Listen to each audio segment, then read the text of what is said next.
Oke, Assalamualaikum warahmatullahi wabarakatuh. Shalom, Om Swastiastu, Namo Buddhaya, dan salam kebajikan.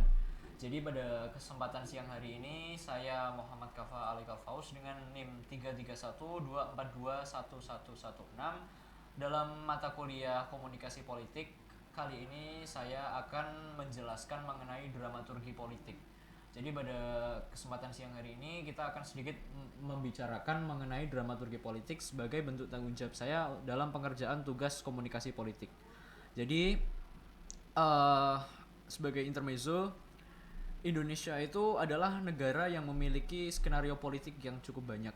Karena seperti yang kita tahu sendiri bahwasanya pemimpin-pemimpin yang memimpin Indonesia itu berasal dari berbagai macam latar belakang partai politik yang berbeda-beda gitu loh. Jadi tentunya dari pemerintah itu memiliki skenario mereka sendiri mengenai latar belakang yang mereka miliki untuk maju dalam suatu kontestasi politik gitu loh. Tentunya dari masyarakat pun juga demikian, bisa memiliki berbagai macam skenario politik yang berbeda-beda juga.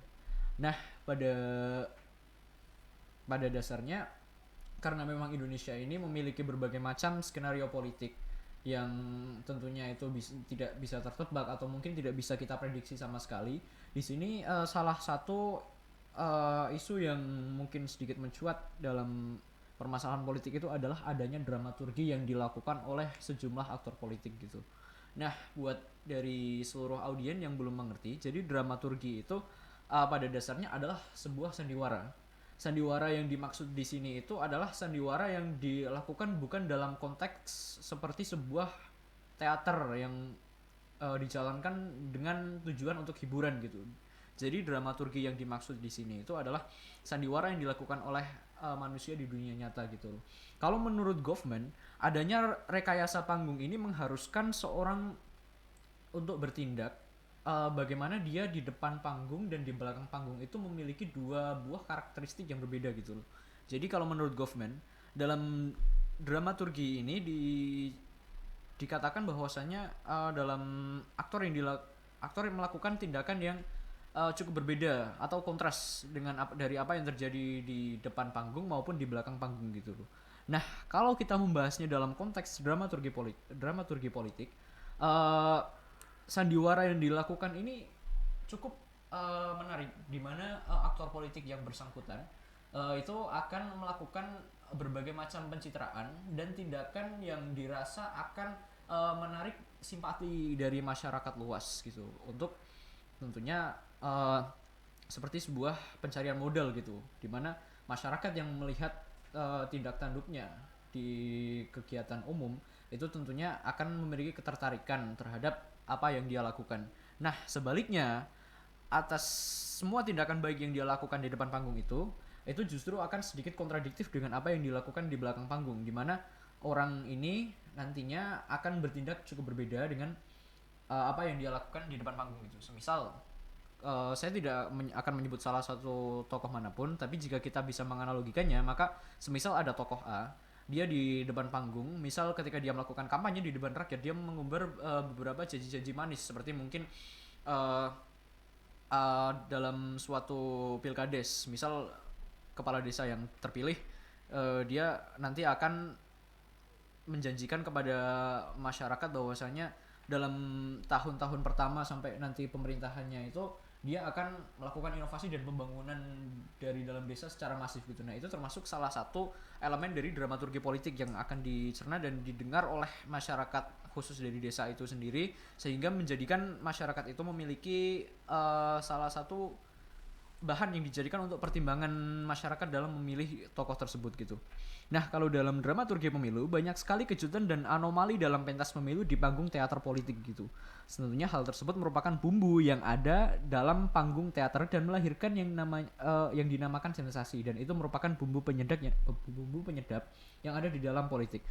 Kalau dalam pasal 22 UU dari 7 tahun 2017 mengatur sedikit terkait ketentuan presidential threshold, di mana isinya mengharuskan suara yang digunakan untuk mengusung presiden dan wakil presiden pada 2024 yakni 20% dari kursi DPR dan 25% suara sah nasional hasil pemilu legislatif sebelumnya. Ketentuan ini mengalami dan menimbulkan beberapa gugatan di Mahkamah Konstitusi gitu. Pasal tersebut merupakan masalah dan kutukan sebab membaca hak konstitusional warga negara dalam memasuki dan berjalan di dalam demokrasi yang ada pada reformasi masa kini. Uh, dan akan membentuk sebuah kekuatan tidak terlihat dan powerful, yakni oligarki gitu. Nah, karena dari dampaknya itu ternyata cukup luas, dramaturgi ini tentunya menjadi perhatian tersendiri khususnya mungkin dari masyarakat itu agar tidak bukannya tertipu ya, tapi mungkin lebih berhati-hati dalam menyimak apa yang dilakukan aktor politik itu sendiri gitu.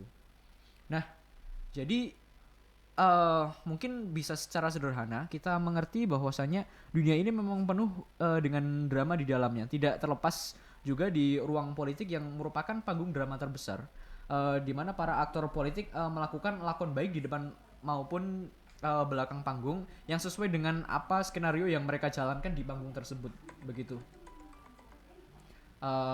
Kemudian tidak terlepas dari peraturan presidential threshold, di mana maksud yang ditampilkan di depan dan di belakang panggung memiliki peran dan skenario yang berbeda.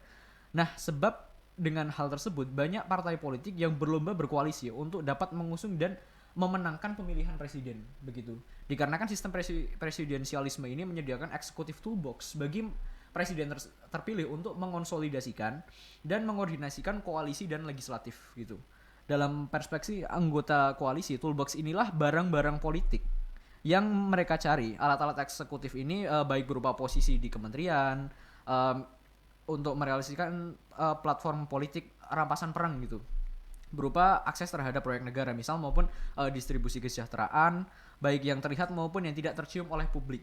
Hal ini tentu berbahaya jika terdapat kepentingan rakyat di satu sisi juga dan terdapat kepentingan partai di sisi yang lainnya. Nah, dari sini mungkin kepada masyarakat luas juga kita harus berhati-hati terhadap apa yang dijanjikan atau yang dilakukan oleh para aktor di depan panggung, karena pada dasarnya kita bahkan tidak tahu apa yang sebenarnya terjadi di belakang panggung itu tersendiri, karena pada dasarnya manusia itu adalah makhluk yang dinamis, semua orang juga berubah, bahkan tidak terkecuali saya ataupun Anda. Mungkin demikian yang bisa saya sampaikan sebagai penutup. Marilah kita semua lebih membuka mata terkait dengan dramaturgi politik ini.